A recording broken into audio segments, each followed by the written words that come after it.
أعوذ بالله من الشيطان الرجيم. بسم الله الرحمن الرحيم. قل اللهم مالك الملك تؤتي الملك من تشاء وتنزع الملك ممن تشاء وتعز من تشاء وتذل من تشاء بيدك الخير إنك على كل شيء قدير. تولج الليل في النهار وتولج النهار في الليل تولج النهار في الليل وترزق من تشاء بغير حساب. صدق الله العظيم. আমি এতক্ষণ তেলাওয়াত করলাম সূরা ইমরানের 26 থেকে 27 নম্বর আয়াত। মহান আল্লাহ এই আয়াতে কয়েকটি গুরুত্বপূর্ণ কথা বলেছেন যে মহান আল্লাহ যাকে চান তাকে রাজ্য দান করেন, আবার যাকে চান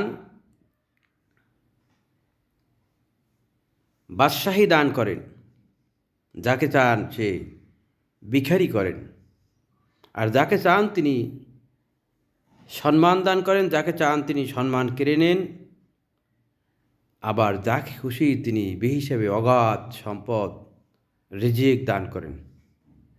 এই আয়াতটা খুবই গুরুত্বপূর্ণ। আগামীকালকের আমাদের গোটা বাংলাদেশের জাতীয় সংসদ নির্বাচন, সারা দেশবাসী অধীর আগ্রহে অপেক্ষা করছে, প্রহর গুনছে যাতে করে একটি সুষ্ঠু সুন্দর নির্বাচন অনুষ্ঠিত হয়, দেশে সকল অস্থিতিশীল পরিস্থিতি দূর হয়, ব্যবসা বাণিজ্য শিল্প প্রতিষ্ঠানের উন্নত হয়, দেশকে লুটপাটমুক্ত, শোষণমুক্ত এবং বৈষম্যমুক্ত একটি স্বাধীন বাংলাদেশ মানুষ উপহার পায়, সেই অধীর আগ্রহ নিয়ে সমগ্র দেশবাসী অপেক্ষা করছেন। আর আমরা যারা ঢাকা স্টক এক্সচেঞ্জের সদস্য, যারা বিনিয়োগকারী, পুঁজিবাজারে যারা বিনিয়োগকারী,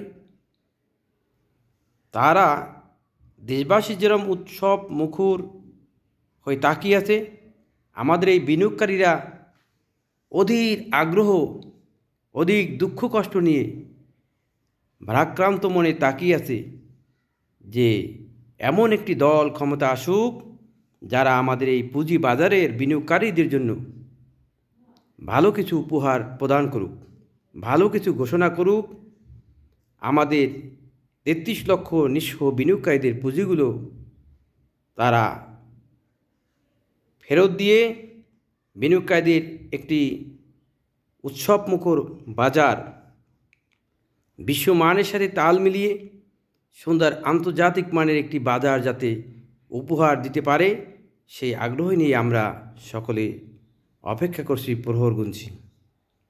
তো মহান আল্লাহ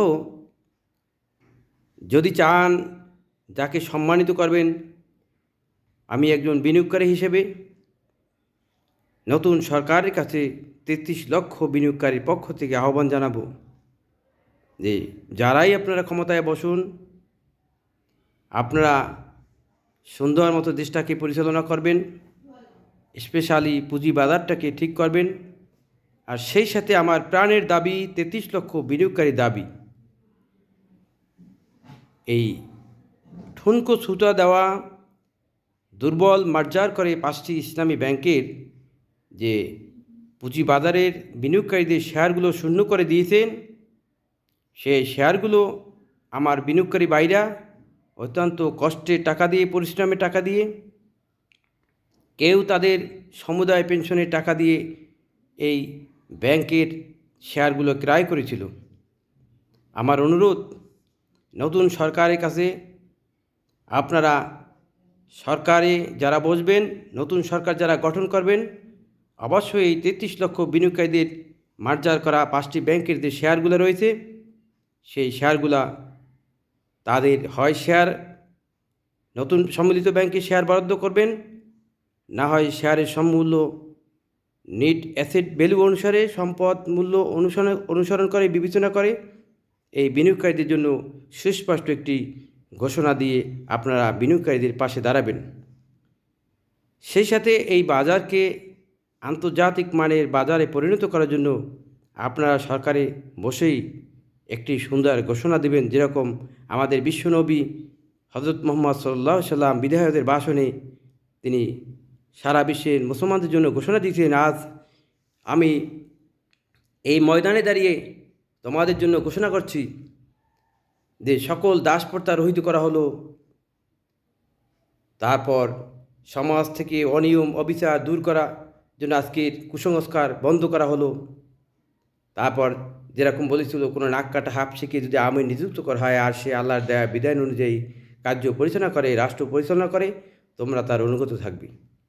ঠিক আমি সেই বিধায়কদের ভাষণের মতো আমি সরকারের কাছে আহ্বান জানাবো যে আপনারা ক্ষমতায় বসে অবশ্যই ঘোষণা করবেন যে যে সমস্ত ব্যবসা প্রতিষ্ঠানগুলো বন্ধ, এই পুঁজিবাজারের তালিকাভুক্ত অনেক কোম্পানি বন্ধ, সেই বন্ধ কোম্পানিগুলোকে আপনারা সচল করবেন, বিনিয়োগকারীদের পাশে দাঁড়াবেন এবং মার্জার করা ব্যাংকের শেয়ারগুলো অবশ্যই ফয়সলা সুস্পষ্ট একটি প্রজ্ঞাপন জারি করে বিনিয়োগকারীদের পাশে থাকবেন এবং সারা দেশে একটি সুষ্ঠু সুন্দর সমাজ রাষ্ট্র ব্যবস্থা উপহার প্রদান করবেন, যাতে সমগ্র মানুষ বুঝতে পারে যে না, স্বাধীনতার 54 বছরে এমন একটি সরকার আমরা পেয়েছি যে সরকারের জন্য আমরা এতদিন সংগ্রাম করেছি। আমাদের সেই জুলাইতে অনেক মানুষ প্রাণ দিয়েছে, সেই প্রাণের বিনিময়ে আমরা যে কালকে নির্বাচন আমরা পাবো, যে সরকার পাবো, সে সরকার যেন অতীতের মতো লুটপাট, দুর্নীতি, ঘুষ,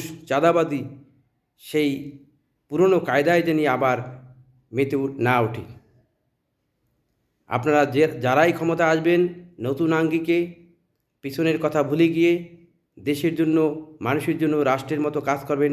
আমার বিশ্বাস, আপনারা যদি সততার সাথে দায়িত্ব পালন করেন, পুঁজিবাজার, ব্যাংক, বিমা, আর্থিক প্রতিষ্ঠান, দেশের শিল্প, দেশের মানুষের জীবনযাত্রা মান অবশ্যই কাতার, আমেরিকা, তারপর ইউরোপ সহ বিভিন্ন রাষ্ট্রের অদলে আমাদের দেশটা গঠন করা অবশ্যই সম্ভব, শুধু যদি আপনারা সততার সাথে দায়িত্ব পালন করেন।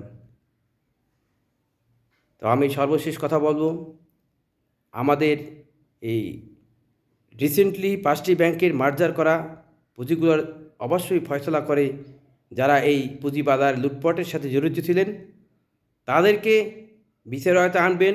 সেই সাথে যারা এই ব্যাংক, বিমা, আর্থিক প্রতিষ্ঠান এবং পুঁজিবাজারগুলো ধ্বংস করেছে তাদেরকে কোনো দলে কেউ আশ্রয় দিবেন না।